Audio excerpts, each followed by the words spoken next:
اهم وصفه واكتر وصفه هنحتاجها الايام اللي جايه. هنعمل النهارده بقى الفينو، هنعرف كمان سر الفينو بتاع المخابز ازاي نعمله في البيت بمكونات بسيطه جدا واقتصاديه جدا. مش هقول من التلاجة، لا من البيت عندكم، هيطلع معاكم هش وطري جدا واحلى بكتير كمان من اللي بتشتروه من بره، وكمان مضمون في البيت. وهعرفكم ازاي يطلع معاكم لونه حلو زي الفيديو كده، وازاي يطلع هش وطري من جوه وتحافظوا عليه كمان طري لاطول فتره ممكنه. هنحتاج اول حاجه 3 كوبايات ونص من الدقيق اللي هو بما يعادل نص كيلو اللي هو 500 جرام، لان الكيلو 7 كوبايات. هنستخدم دقيق متعدد الاستعمالات او متعدد الاغراض عادي جدا. الدقيق ده بيكون افضل دقيق تقدروا تعملوا بيه مخبوزات، لانه العرق بتاعه بيكون حلو والدقيق نفسه بيكون قوي وبيتحمل معانا. هننخله زي ما انتم شايفين كده، علشان لو في حصى ولا في رمل ولا في اي حاجه يعني ايه تطلع بعيد عننا.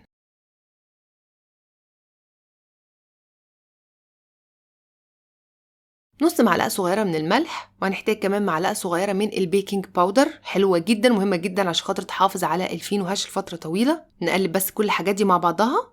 هنحتاج معلقه كبيره من الخميره الفوريه ومعلقتين كبار من السكر. الخميره دي انا لسه جايباها جديده، لسه فاتحه الكيس، فطبعا متاكده منها، فاحطها على طول على الدقيق. ولكن بقى انتم ممكن تخمروا الخميره والسكر في نص كوبايه ميه دافيه كده بره على جنب، لو يعني قلقانين منها او شاكين فيها ان هي ممكن ما تشتغلش معاكم وتبوظ لكم الوصفه كلها. لكن طبعا انا كنت عندي امال عريضه، متاكده انها طبعا شغاله عشان لسه جديده. نقلبهم مع بعض، وبعد كده ننزل عليهم ب3 معالق كبيره من الزيت، زيت عادي جدا. ونبتدي بقى نخلط الدقيق ونغلفه كويس بالزيت بتاعنا بايدينا كده. نفضل نفرك فيه لحد لما تلاقوا ان الدقيق اتغلف كويس بالزيت، وبقى زي ما انتم شايفين كده. تمسكوه بين ايديكم بالكف ايديكم، تضغطوا عليه يتشكل كده بشكل كف الايد.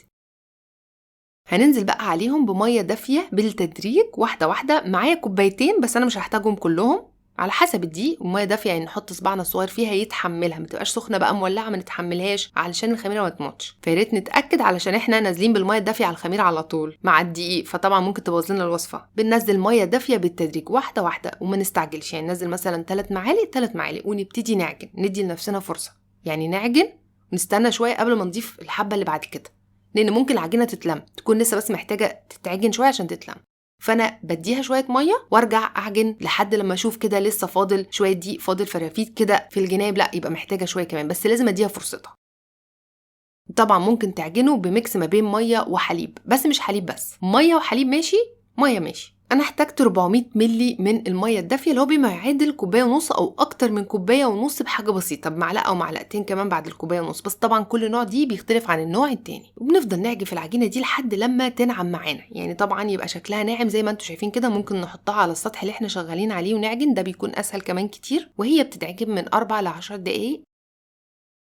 اهم حاجه انها تبقى زي ما انتم شايفين كده. طبعا رندا يعني مصره تاخد حته من العجينه، لا هتطلعها اصلا على جنب يعني قطعه منها، وبرضه مفيش فايده. مصره تقطع حته ماما يعني عشان نخلص، فهديها الحته دي هتفرق معايا والله في الاخر. المهم ان انا فضلت اعجن فيها، اخدت مني تقريبا يعني 6 دقايق ولا حاجه. ممكن تتعجن لحد 10 دقايق، ادوها وقتها ويعني خدوا وقتكم معاها. طبعا عندكم العجان اشتغلوا بيه يبقى ممتاز جدا، بس انتوا عارفين ان انا بحب اعجن بايدي علشان عارفه ان مش كل الناس عندها عجان، وانا اصلا بحب العجن عموما. بصوا العجينه نعمت ازاي، بقت طريه جدا وناعمه جدا. اول ما توصل للمرحله دي بقى بننزل عليها بمعلقتين كبار من الزيت، يعني نلم العجينه بالزيت. طيب عايزين تحطوا زبده مفيش مشكله، حطوا قطعه زبده كده بس تكون طريه في حراره الغرفه، ولكن هي بالزيت حلوه جدا. بنفضل بقى نعجن فيها لحد لما تشرب الزيت وترجع تنعم تاني، تبقى قطره بقى طبعا وانعم. هي العجينه دي على فكره بتلزق على خفيف قوي، بس انا قادره اتحكم فيها وقادره اعجنها عادي جدا. بنغلفها بالزيت كده وبنغطيها بقى ونسيبها علشان خاطر تخمر في مكان دافي لحد لما يتضاعف حجمها. انا بولع لمبه الفرن وبحطها في الفرن علشان خاطر يعني تخمر مع حرارة اللمبة نفسها بتطلع حرارة، وبسيبها بقى تخمر مع حرارة اللمبة في الفرن. لو الجو عندكم برد او انتم في مكان او مدينة فيها جو بارد، تقدروا تدفوا الفرن شوية، تولعوه كده بس دقيقتين، وبعد كده تطفوه وترجعوا تحطوها جوه الفرن وتسيبوها تخمر بقى في الجو الدافي اللي جوه الفرن ده، وتولعوا اللمبة برضه. شايفين بقى خمرت وبقت تحفة ازاي؟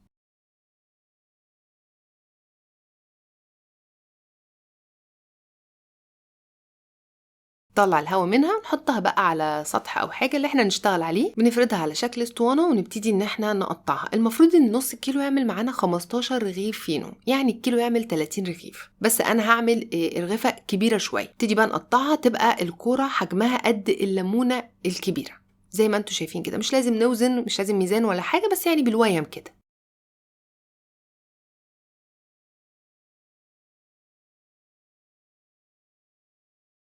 بكورها وبحطها جنب بعضها زي ما انتوا شايفين كده. المفروض طبعا ده رغيف كبير فهيعمل 12 بدل 15، بس رندا خدت واحده منهم فاتبقى 11 معايا. المهم بنغطيهم ونسيبهم بقى يرتاحوا طول ما احنا شغالين، ناخد واحده واحده نبتدي نفرد فيها، بس الباقي يبقى متغطي علشان ما ينشفش.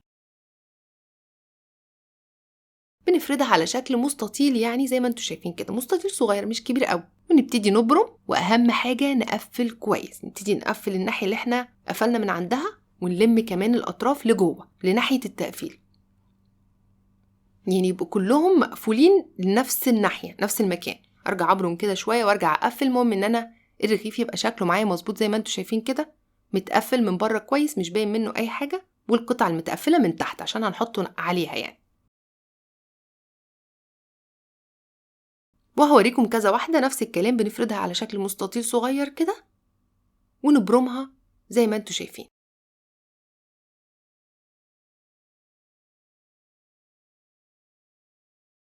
ونبتدي نقفل برضو، اهم حاجة نقفل كويس، واهم حاجة يفضلوا من نفس الناحية اللي هتبقى تحت، يعني ما يبقوش باينين. والاطراف بنقفلها وناخدها لجوه برضو ناحية الجزء المتقفل، ناحية الشريط المتقفل ده. وطبعا كده كده ده اللي بيبقى محطوط تحت، يعني في الصينية بيبقى هو ده اللي موجود تحت. نرجع نبرمه تاني نظبطه، يعني نفضل نظبط فيه لحد لما يتظبط معانا. وانا هوريكم كذا واحد وانتوا هتفهموا طبعا من التصوير.